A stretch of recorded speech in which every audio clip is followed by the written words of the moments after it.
An early look at HBO's election security documentary by Tim Starks, May 16th, 2020.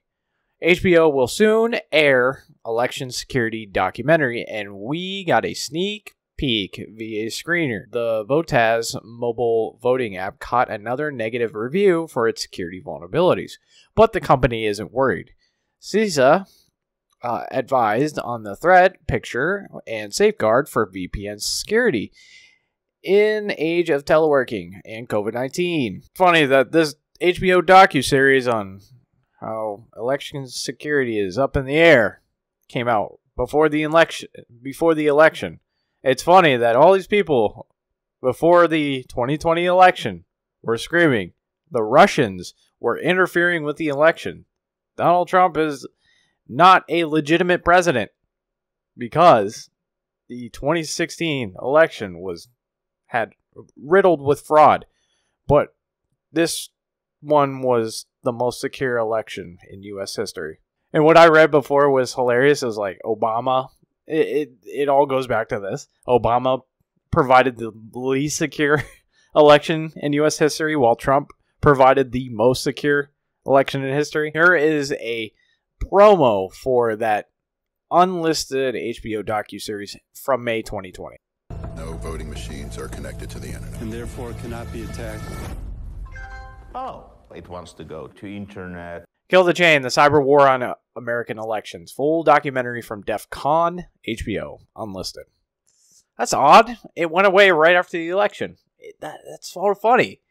But here are Democrats in 2018 saying everything Mike Lindell says about voting machines. I continue to think that our voting machines are too vulnerable. Researchers have repeatedly demonstrated that ballot recording machines and other voting systems are susceptible to tampering. Even hackers with limited prior knowledge, tools, and resources are able to breach voting machines in a matter of minutes. In 2018, electronic voting machines in Georgia and Texas deleted votes for certain candidates or switched votes from one candidate to another. The biggest seller of voting machines is doing something that violates Cybersecurity 101, directing that you install remote access software, which would make a machine like that, a magnet for fraudsters and hackers. These voting machines can be hacked quite easily. You could easily hack into them. It makes it seem like all these states are doing different things, but in fact, 3 companies are controlling this. It is the individual voting machines that pose some of the greatest risks. There are a lot of states that are dealing with antiquated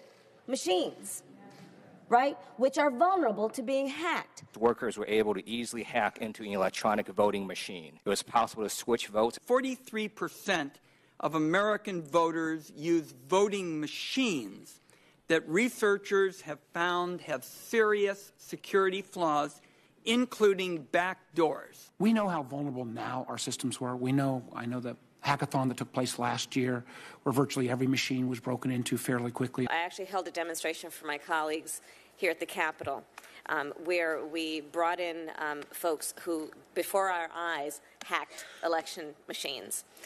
Those that are being used in many states. Aging systems also frequently rely on unsupported software like Windows XP in 2000, which may not receive regular security patches and are thus more vulnerable to the latest methods of cyber attack.